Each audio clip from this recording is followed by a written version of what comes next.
Allah in the Quran did not talk exhaustively about marriage. Like He didn't describe all the things that make a marriage work. There are very few places in the Quran where Allah gives us some insights, and basically it's like instead of describing the entire building, He mentioned a few pillars. If those pillars are not there, the building's going to collapse.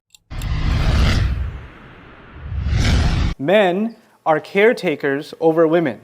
Men are caretakers over women. The word qawwam has several meanings. And the first of its meanings, the word qawwam means they are a source of stability for women. That's one of its first meanings. That men provide stability for women.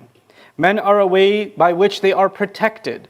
Men protected not just physically or financially, but also emotionally protected. So they're a place of security for them. And then, qama yaf'alu kada, when somebody's committed to doing something, then the verb qama is used. When they've made up their mind and they're going to do something. Meaning men are committed to the care of women. Men are charged with the responsibility to protect and care for women. When Allah calls Himself Al-Qayyum, He's saying He's the one, and that actually means to bring women inside of a fort. Meaning, a fort is a symbol of protection, isn't it? And so once you get married, she's entered your fort. She's protected from all sides. She's protected from everything else. And a fort is self-sustained. The food is provided for, protection is provided for, shelter is provided for, everything's taken care of. And that's the idea of a muhsin. And a woman, interestingly enough, are described as muhsanat, women that are inside of the forts. Meaning they don't like to go out of the fort too. They want to stay within that fort. And they're described as someone who accepts that role that the husband is playing. In any case, Allah then says, بِمَا فَضَّلَ اللَّهُ بَعْضَهُمْ عَلَى بَعْضٍ. And this responsibility of being in charge of the care and the needs and the protection for women, this responsibility comes on account of the fact that Allah decided that some will have preference over others. Now this is important language. Allah didn't say بِمَا فَضَّلَهُمُ اللَّهُ عَلَيْهِنَّ. He said بِمَا فَضَّلَ اللَّهُ بَعْضَهُمْ عَلَى بَعْضٍ. Because Allah has given some preference over others. You know what that means? That means in some things men have a preference. Allah has given them an advantage over women. And in other things, Allah has given women an advantage over men. Men have to take certain responsibilities. If they're going to be the caretaker or the provider and the protector and all of those responsibilities, that's actually a privilege Allah has handed over to women. You're not responsible for any of those things. And so Allah then opens it even further and then talks to the men and says, وَبِمَا أَنفَقُوا مِنْ أَمْوَالِهِمْ. And that's because of what they have to spend from their monies. Now herein lies the key. Allah in the Quran did not talk exhaustively about marriage. Like He didn't describe all the things that make a marriage work. There are very few places in the Quran where Allah gives us some insights, and basically it's like instead of describing the entire building, He mentioned a few pillars. If those pillars are not there, the building's going to collapse. Right? And one of those pillars is that the money responsibility is the man's responsibility. He better go find a job. He better go get some work. He better go and provide, because that is actually what Allah has made him responsible for. The word qawwam in the beginning is now being explained by the fact that men are financially responsible for the groceries, for the car, for the fuel, for the electricity bill, for the school, school supplies for the kids, everything. Everything. And that starts from the very beginning. When you get married, you take the responsibility of paying a mahr, a dowry, right? And some people, they love to have a high number for the dowry for their daughter. They say it's going to be 100,000 or 50,000 or 250,000 or whatever. They put this crazy number. And they're like, no, it's okay. You don't have to pay it now. It's okay. But mashallah, we should have a number that looks good. And then people are married for 20 years and the guy hasn't paid his dowry. That's ridiculous. Because this is a condition of making a marriage valid. You can't put that off. You can't just keep kicking the can down the road. And a husband isn't even allowed to say to his wife, hey, by the way, can you give me a discount? I know you put 50, can we take a few zeros off of that? Or how about I give it to you, not dollars, can I give it to you in rupees? Same number, I'll give you in Zimbabwean currency or something. I'll give you some other currency that, because, come on, just go easy. I have a hard life. Look at all the things I'm doing. Can you just go? If you agreed to it, then you signed on. If you didn't want to agree to it, then you should never sign that document. You're actually not even allowed to hint that you have trouble paying your mahr. Men aren't even allowed to hint at that. فَإِن طِبْنَ لَكُمْ عَن نَفْسٍ مِّنْهُ شَيْئًا. And after you pay the dowry, like if you're a monthly payments you're making, you give her like $500 or something, $100, whatever you give her, that's part of your dowry that you're paying off. And you pay her and you're like, fine, here's your monthly, this week was really tough. This month was, you can't make none of those comments. And if she takes those $100 from you, and then she takes out a dollar bill and says, here, go get yourself some ice cream. If she does that, then, and you say, okay, thanks, you can take that if she did it on her own. But once you're handing that money, you're not even looking at that money anymore. It ain't yours. That's part of being a man, according to the Quran. It's part of being rijal qawamun al-Nisa. So the reason one of the reasons I was pushed to give this lecture is because lots of people email me all kinds of questions. And there are many men around the world whose wives are being told to go get a job and work while they're sitting at home. Muslim men. And they're saying you have to obey your husband. What kind of what religion is that? Allah Azza wa Jal made men responsible financially.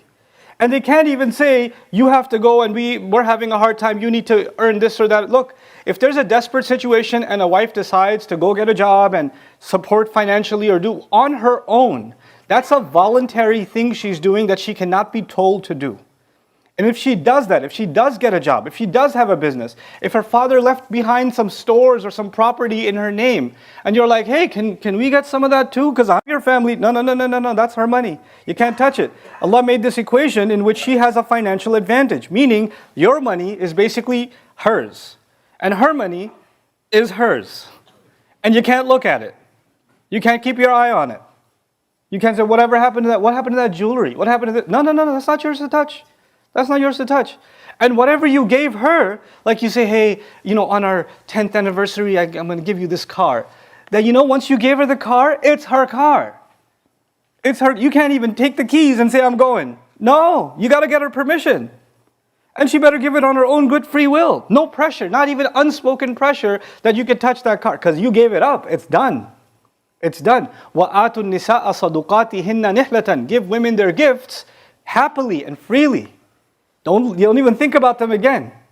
Don't even think about them again. So this financial sense that men are supposed to have is critical, and Allah mentions that as one of the first conditions of what makes a marriage work. What makes them men. الرجال قوامون على النساء بما فضل الله بعضهم على بعض وبما أنفقوا من أموالهم. When they take that kind of responsibility, where the wife doesn't have to ask, hey, we don't have food for groceries, we don't have money for groceries, we don't have this, I gotta give you again. And for a lot of men, you know what they do? They feel that they owe financial responsibility or financial help to their brother, to their sister, to their mother and their father, who may be financially already taken care of, but you still want to give them, but you're not giving financial needs to your wife and your children. That's not being a man. That's not being a man. And some people are in financial abuse situations where I've even seen cases where the bank account is a joint account between the husband, the man, and his mother. And the wife has no access to the account. What Islam did you learn? Where did you get this from? And the wife is being constantly told, by the way, that's our son. It's like, that's our property, you're just renting it. This is what the wife is being told. If you wanted to act that way, then you had no business getting married.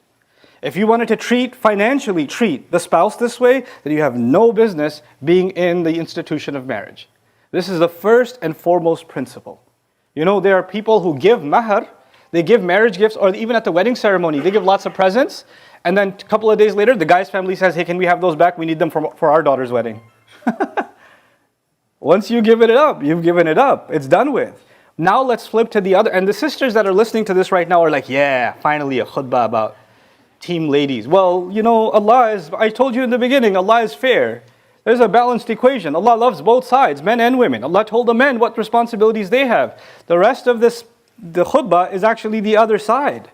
So men are responsible for all of this, and they better, drip their sweat and break their backs earning for a family and go through all of the labor that they need to go through to take care of them and provide for them and protect them and take care of them emotionally and financially and physically and all of those things. Well, what do the women owe then?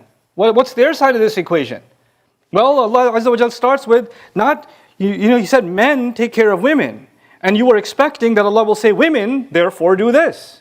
Right? But instead of saying women, He said فَالصَّالِحَاتِ. Then as a result, therefore, good women, He doesn't even say women, He says good women, as if Allah expects the first thing for women to be is good. Not even women anymore. You must be good. And what does good mean in Arabic? The word salih comes from sulh. Sulh means the opposite of fighting, the opposite of corruption. Actually, when there's a conflict, then you want to make peace between two sides, you do sulh.